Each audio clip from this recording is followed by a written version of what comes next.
Alrighty, so it's time to do the preview in terms of this weekend's action, where this weekend we're going to have 12 games that is going to happen. Obviously, there's 12 because the one game that is already happened, which is Austin FC versus the Portland Timbers, actually count in terms of the weekend's action of match week number 10, and therefore that's why we have 12 games that's going to be happening. And today we're going to look at the 9 games that's going to be happening tomorrow on Saturday, and there's going to be 3 games that's going to be happening on 4th of July.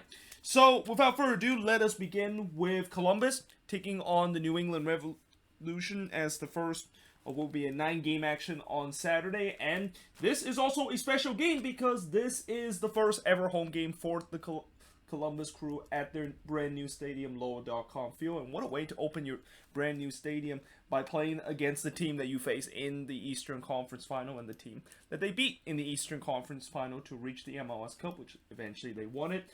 This game will start at 5 p.m. Eastern, 2 p.m. Pacific, but the actual kickoff time is 5:13 p.m.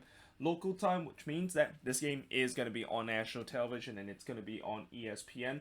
Columbus coming into this game with a 4-3-3 record, while New England coming into this game with a 7-2-2 record. New England did lose their last game against Dallas after they were coming into that game with a 5-game winning streak, but it's now being snapped because they lost 2-1 to FC Dallas away. Now, in terms of the last 5 head-to-head matchup, it's been 3 straight 1-0 resort in these last 3 head-to-head matchup, with the last one being earlier this season where New England was able to kind of get some revenge against Columbus in the Eastern Conference, or the rematch of the Eastern Conference Final to win 1-0. But obviously we know that Columbus did win 1-0 against New England in the Eastern Conference Final last year, and then Columbus also win 1-0 in the prior meeting between both of these teams last season. Then it was a this is actually not prior season. This is actually in 2019 because they actually didn't face against each other until that playoff meeting in the Eastern Conference Final. But before that, it was a 2-0 win in favor of Columbus, and then it's a 1-0 win that Columbus had against New England. And, obviously coming into this game, I'm pretty sure Crew fans are very excited about this one, and I'm expecting to have something similar atmosphere as we saw in that Thursday game between Austin versus the Portland Timbers. And, this is also a game where, since it's a brand new stadium opening, which is, believe it or not, this is the 3rd time we have had a brand new stadium that has opened up this season. And so far, I've said before, where teams usually, when they play their first game at their brand new stadium, they tend to have a very good record.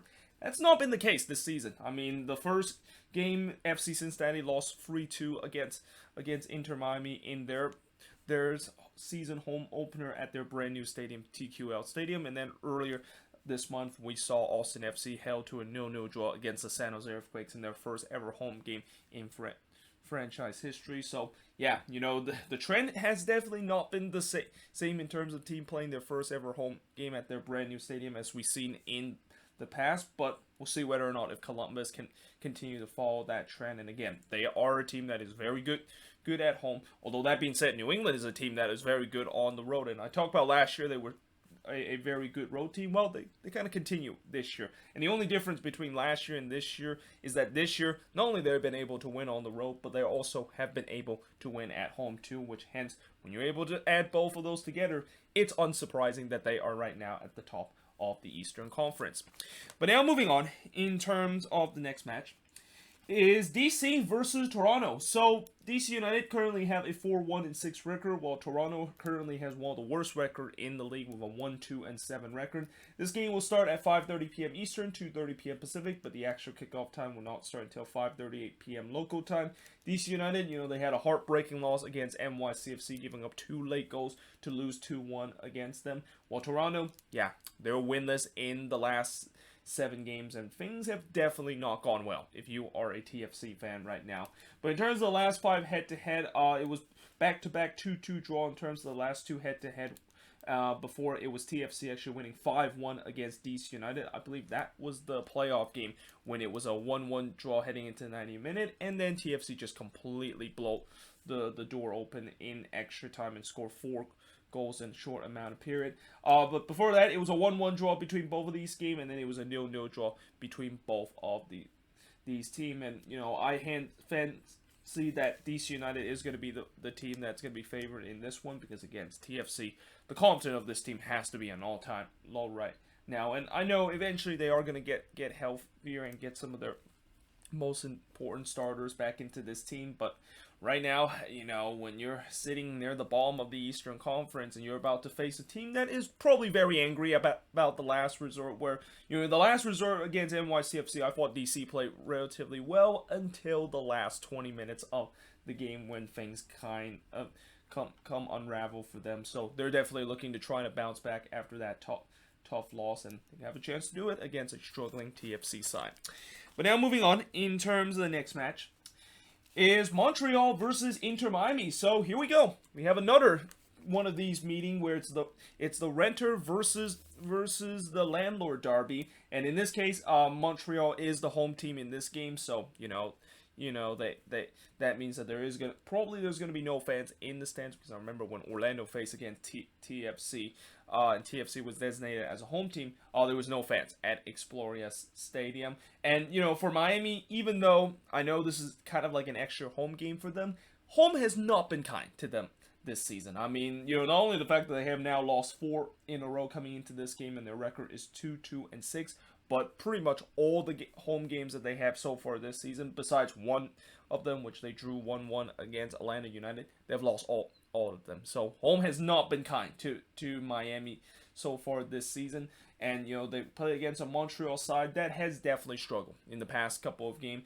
They drew 1-1 against Nashville SC away. I believe they only won once in their last 5 matches, and now gone all the way down to 9th place. So this is also a case where you've seen a lot of these Canadian teams, and I've said this before, where, as much as, it feels like it's an excuse saying that, well, they shouldn't use the excuse of the fact that they've struggled at home when they're not doing very well this season because they can't play home games in front of their crowd. Oh no, that's not really an excuse. That's actually just a fact, where you can definitely see the psychological kind of standpoint where all these Canadian teams are really struggling to trying to do well, knowing the fact that pretty much every game is like a road game for them. Like, they play on the road, and then when they do play at home, they're playing in an unfamiliar kind of territory, and they're also playing with no fans whatsoever. So it's unsurprising that a lot of these Canadian teams is struggling, but it's also going to be interesting to see when exactly these Canadian teams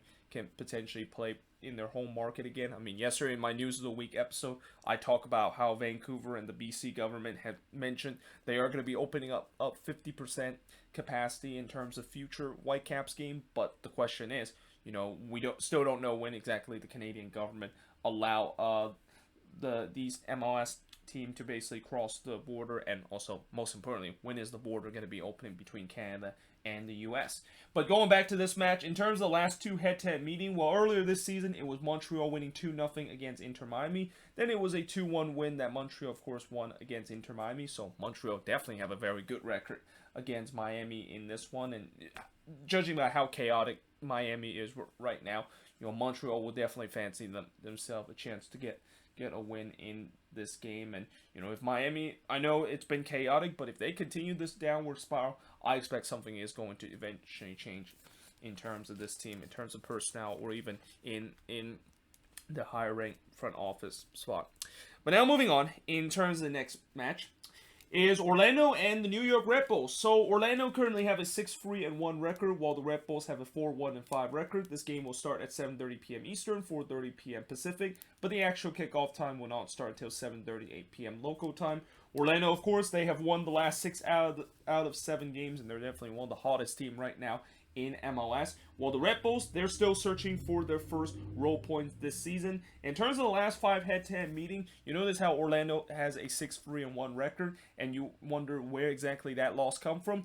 Yep, it was against the Red Bulls in a couple of weeks ago when they lost 2-1 to them on the road. Then it was a 1-1 draw between both of them before it was a 3-1 win that Orlando have against the Red Bulls, before the Red Bulls kind of returned the favorite and win 1-0 against Orlando City. Then Orlando kind of also returned the favorite by winning 1-0 on the road against the New York Red Bulls. Now, keep in mind, that game between the Red Bulls versus Orlando City, there was no Nani during that game. So it's pretty clear that I've even mentioned in that game where, you know, Orlando City, when I look at how they were putting a relatively weak squad, and they probably have the most important player that is not named Daryl DK missing in that game, it was unsurprising that Orlando City was struggling. Well, now that they're going to have Nani, and now they're going to have Daryl DK, which he's still with Orlando City right now. I haven't heard any rumors of exactly Orlando City accepting bids from a lot of European teams that definitely have some serious interest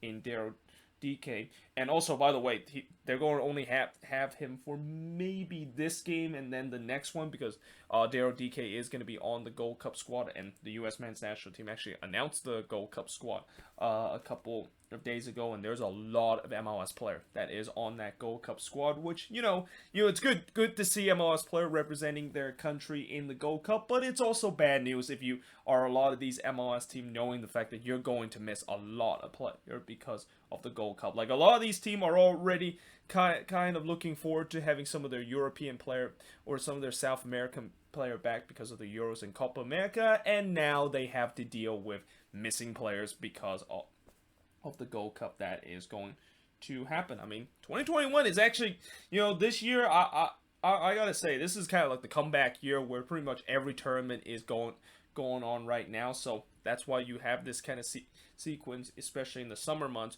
where there's going to be teams that's going to have to be very short-handed, and we're not going to see probably every team is not going to be short-handed with missed players that is not on international duty until the Gold Cup is going to be over in August. But in terms of the last five oh yeah, I already mentioned that already. But, you know, coming into this match, obviously Orlando is going to be the favorites. They're definitely looking to have some revenge after the last game, and again, of how hot that they've been in the last couple of games. And the Red Bulls struggle on the road this season, haven't won a single road game or have drew a single road game this season. Orlando City is definitely going to be the favorites coming into this one.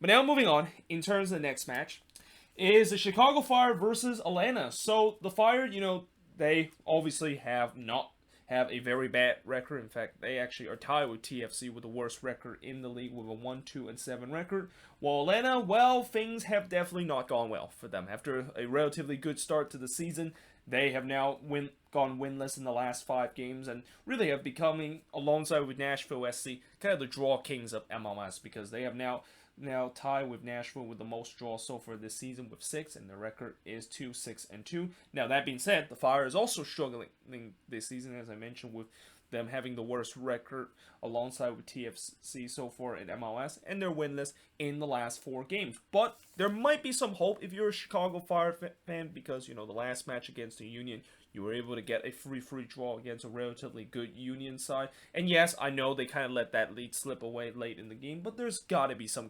confidence that, you know, now the team can actually start to score goals and show that resilience against a relatively good team. Maybe that can basically spark this team so far. But for Atlanta, you know, in the last 5 head-to-head matchup, it was a 3-1 win earlier this season against the Fire at Mercedes-Benz Stadium. Before, it was a 2-0 win the Fire had against Atlanta, and then it was a 5-1 win against Atlanta United, and that was one of the most surprising results in that season in MLS, where nobody expected the fact that Atlanta would be 5-0 down heading into halftime.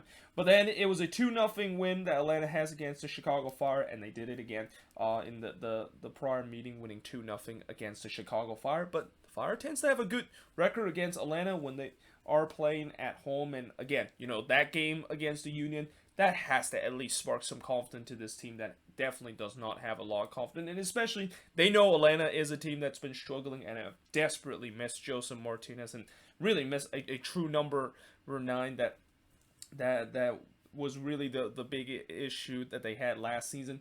You know, I think the Fire are going to definitely hope that this could be a game where they can definitely get all 3 points, and definitely can maybe get their second win this season. But now moving on into the last match on this board is none other than the Blues Not Derby. So it's Minnesota versus the San Jose Earthquakes, the first of 2 Blues Not Derby that is going to happen. The other one is going to be taking place in August, which that one I'm definitely going to go to. I mean, that one, even though it's going to be happening in the middle of the week, I'm definitely going to that one because I have to attend a Blues Knot Derby whenever it's going to be in San Jose. But this Blues Knot Derby is going to be happening at Allianz Field, and both of these teams couldn't be in an opposite world right now. And remember how when the Quakes were at the top of the Western Conference in the beginning of the season, and how Minnesota basically started the season 0-4? Boy, oh boy, it seems like, how I love both of these teams, but it seems like both of these teams basically decided to reverse role after that day. Because ever since that day, Minnesota has now gone unbeaten in the last 6 games and have got their record to 4-2-4. Remember how I said that, with how hot the Loons have been in the last couple of games, I won't be surprised if they can be above the red line by the time July comes. Well, turns out they're actually now above the red line, and they're not even barely above the red line. They're in 5th place right now in the Western Conference, and they're playing against the Quakes team that has continued to slide down the Western Conference table, now winless in 7 games and tie with TFC with the longest winless run so far this season. But in terms of the last 5 head-to-head matchup, well, it's been pretty one-sided in terms of this Blues Knot Derby. The last one in the MLS's back tournament, which was a 4-1 win that Minnesota has against the Quakes. Then the Loons, of course, won 5-2 against the Quakes on the road. They won 3-1 against the Quakes before winning 3-0 on the road against the Quakes. And the last time that the Quakes did beat Minnesota, it was on the road again them, but that was all the way back in 2018, which, it's kind of ironic, the fact that the worst year in Quakes franchise history is the last time that they were able to beat Minnesota, and that was also the year when they did a double against Minnesota, and that was one of the 2 teams that they, of course, did a double. That turns out to be the only wins that they had this season. But, either way, when I watched this game, if you ask me who I would root for more, it's definitely going to be Minnesota. I mean, I know it might sound bad, the fact that I'm kind of rooting against the Quakes, but you just got to think the Loons should win this one. Like, I know the Loons are going to be shorthanded in this game. I know Romain Métanire is currently in France working out his green card situation, and Robin Lod, of course, is actually still in Finland, not with the national team, but he's also working on his visa. Now, the good news is the Loons are going to get a couple of guys that is on international duty in the Euros back to this team. Jan Gregush and Yuko Raitala is going to be back in this team, but still, those 2 other absent that I've mentioned, they are a pretty big absent for this team, but you just kind of feel like, even with the absent, they should be able to beat the Quakes. Like, the Quakes right now, right with them, don't even have a GM right now, and them continue to go through this downward spiral. I would be very surprised if the Quakes can get a win in this game, and I don't know, should I be angry if the Quakes get a win in this game? And it just makes me think, well, when has this kind of performance been in the last 7 games? But either way, I am now going to switch boards and look at the last 3 games that's going to be happening in the Saturday action. But yeah, moving on, in terms of the next match, is Nashville versus the Union. So this game will start at 8 p.m. Eastern, 5 p.m. Pacific, but the actual kickoff will not start until 7:08 p.m. local time. Nashville SC, of course, as I mentioned, they're also one of the draw kings of MLS. Currently tied with Atlanta with the most draws so far this season with a 3-6-1 record. And it's unsurprising, the last resort that they had was also a draw as they drew 1-1 against Montreal at home. While for the Union, they actually currently have the longest unbeaten streak in the league right now. Currently 8 games unbeaten and has a record of 5-4-2. And believe it or not, this is actually the first ever meeting between both of these teams. And, I was kind of surprised at first that both of these teams have not met each other last season. But at the same time, I kind of shouldn't be surprised because not every team in the Eastern Conference play against every team in the East in the regular season because of the what thing happened, and it basically shortened the season. But yeah, it's going to be interesting to see this first ever meeting. And, obviously I know the Union in the last couple of games, they have looked a little bit vulnerable. And especially in the last game, they definitely was very vulnerable against the Chicago Fire. And in some way, you could maybe say they were very fortunate to be able to get a free draw in that one. But yeah, we'll see whether or not if they can shore up their defense a little bit. That has definitely been leaking goals at an amount that I don't see this Union team usually do. And, you know, they also got to make sure that they don't leak those goals too, because if they decide to leak goals against this Nashville SC side that, you know, I know some people think this Nashville SC side doesn't really have a lot of attacking power. That's not actually the case. They're actually doing very well this season in terms of goal scoring. And if this Union team once again find themselves go through a deficit, it's going to be almost impossible to try to come back, because this Nashville team doesn't blow leads. In fact, this season, this Nashville team has been kind of on the opposite end of blowing leads, but instead coming back from deficit. So that's another thing that Union's got to be careful, where, you know, they might be on a winning position heading into stoppage time, but you know this is Nashville, and you know they're eventually going to come back. So they got to make sure that you know, they can't just let their heads kind of drop and think that it's all 3 points if they are leading late in this game. But yeah, moving on, in terms of the next match is the Dynamo. So they are going to be playing against FC Cincinnati in this game. Houston, of course, have a 3-5-3 record, while FC Cincinnati has a 3-1-5 record. And this game will start at 8:30 p.m. Eastern, 5:30 p.m. Pacific, and the actual kickoff time will be 7:38 p.m. local time. The Dynamo, of course, drew 2-2 against the Portland Timbers at home in the last game, while for FC Cincinnati, they won 2-0 against Toronto away, and that's back-to-back road victory that FC Cincinnati has had. And don't look now, but FC Cincinnati is actually now 10th place in the Eastern Conference and only 3 points below the red line, with a game in hand over all those teams that is currently above them in the standing, which includes the team currently holds the last spot in the playoff in the East, that is the New York Red Bulls. And they can get a win in this game, and depending on other resort that kind of goes in favor of them, they can actually get above the red line. And I don't think that is something that I would be saying about FC Cincinnati a couple of weeks ago, considered this team looked like it was once again going to be heading into another wooden spoon kind of season. But, you know, this Cincinnati team, you got to give them a lot of credit. They have found ways to able to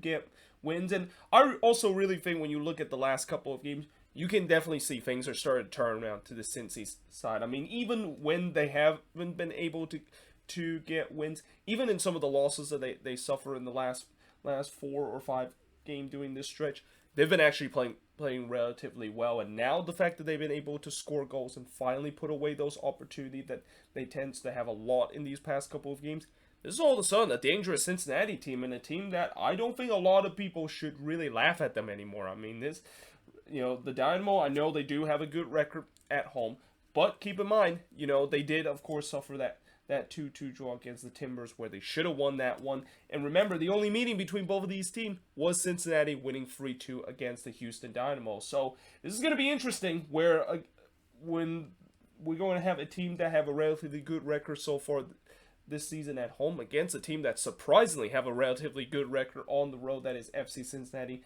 and see who exactly is going to be the one that's gonna win this one. I mean, this is kind of like an unmovable object versus an unstoppable force, and it's going to be interesting to see how that battle is going to turn out. But now moving on into the last game on this board, and for some reason my pen decided to not work. There we go. This is the right one. The last game on this board, and the last game of the Saturday action, is RSL versus LAFC. So this game will start at 10 p.m. Eastern, 7 p.m. Pacific, but the actual kickoff time will not start until 8:08 p.m. local time. RSL has a 3-4-2 record after they drew 1-1 against Houston at home in the last match, while LAFC, they of course lost 2-1 to Sporting KC on the road, and their record is now below 500 once again at 3-3-4. The last 5 head-to-head matchup, LAFC actually have a decent record against RSL in the last 5 head-to-head matchup. They win 3-1 against RSL on the road. They did lose 3-0 against RSL on the road before. It was a 2-0 win that they have against RSL on the road, and then it was a 2-1 win against RSL before. This was in the playoffs, where RSL surprisingly defeated LAFC in their first ever appearance in the playoffs back in 2018. But yeah, this is a game where I think both of these teams would love to get a win, and especially for RSL, just as we thought that maybe they broke out of that habit of just dropping points at home after getting a big victory against Vancouver 2 weeks ago. They then had that 1-1 frustrating draw against Houston where they were by far the better team, but they weren't able to finish their chances.